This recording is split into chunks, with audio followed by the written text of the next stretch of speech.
Gaddafi nationalized key sectors of the oil resources and negotiated fairer prices within OPEC for oil-producing countries. He used the oil revenues to build schools, universities, hospitals, and much-needed infrastructure. Before Gaddafi, fewer than one-fifth of Libyans were literate. No access to education for the majority of people.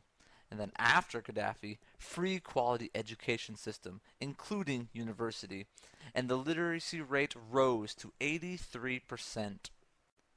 Libya has free healthcare. All people, including the rebels, have access to doctors, hospitals, clinics, and medicines free of charge. If a Libyan needs surgery that is unavailable in Libya, funding is provided for the surgery to be carried out overseas. Soon after the revolution, basic food items were subsidized and electricity was made available throughout the country.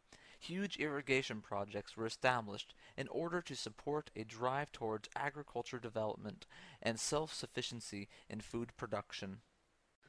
Gaddafi initiated the construction of the Great Man-Made River, referred to in the Guinness Book of Records as a wonder of the modern world. This gigantic river has managed to turn the coastal desert green.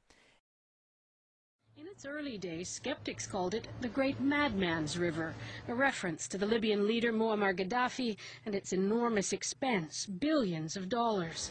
Any Libyan who wanted to become a farmer was and still is given free use of land, a house, farm equipment, livestock, and seeds. Gaddafi vowed to house every Libyan, many of whom were still living in tents and houses made out of oil drums.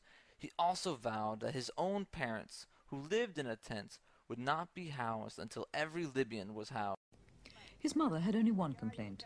Her son insists that they remain in their tent until every Libyan is properly housed.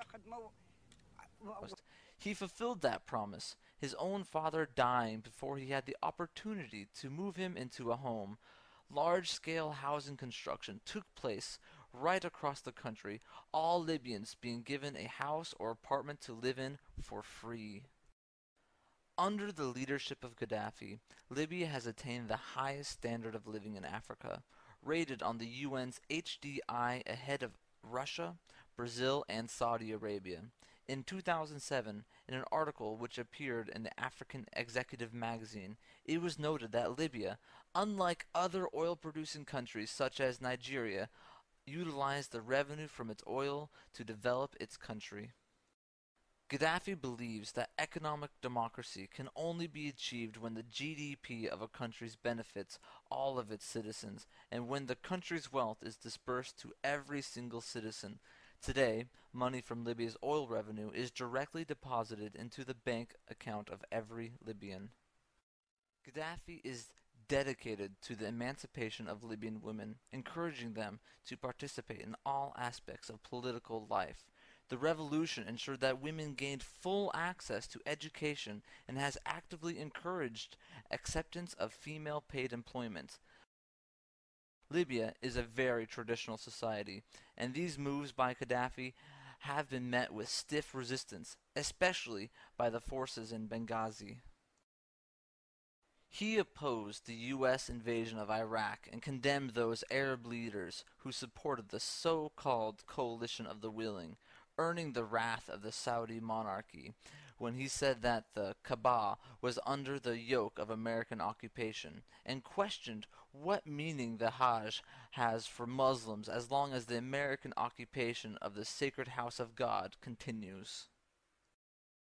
In October of 2010, Gaddafi was the first and only leader in the Arab world to formally apologize for the Arab role in the trade and capture of Africans. This infuriated Arab leaders, disgruntled with the arrogance of the Arab leaders and the continual thorn in their side, as he openly criticized their hypocrisy and servitude to Western imperialism. Gaddafi became isolated in the Arab world. He called on the African Union to give representation to Africans in the U.S., Europe, the Caribbean, and South America. In a recent speech, he said, "From now on, by the will of God, I will assign teams to search, investigate, and liaise with the Africans in Europe, and to check their situations. This is my duty and role towards the sons of Africa. I am a soldier for Africa. I am here for you, and I work for you. Therefore, I will not leave you, and I will follow up on your conditions. One of Gaddafi's most controversial and difficult moves has been his determined drive to unite Africa with a shared vision for the true independence and liberation of the entire continent. He has contributed a great deal of his time, energy, and large sums of money to this project. When war broke out in Uganda, the Congo, Ethiopia, and Eritrea, Gaddafi negotiated ceasefires, part of his long-held dream of creating a unified continent called the United States of Africa. While the Libyan revolution has irritated the West since its inception, and although they never forgave Gaddafi for nationalizing Libya's oil, the most worrying move has been his call for the unification of Africa.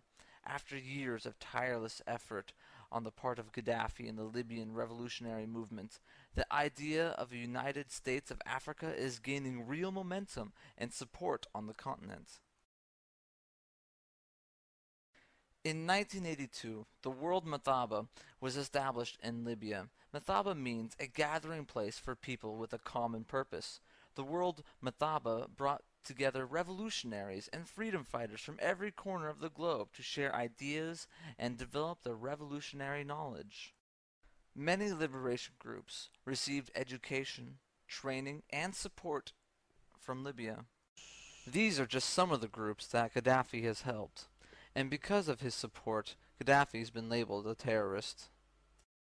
Nelson Mandela called Gaddafi one of the 20th century's greatest freedom fighters and insisted the eventual collapse of the apartheid system owed much to Gaddafi and Libyan support.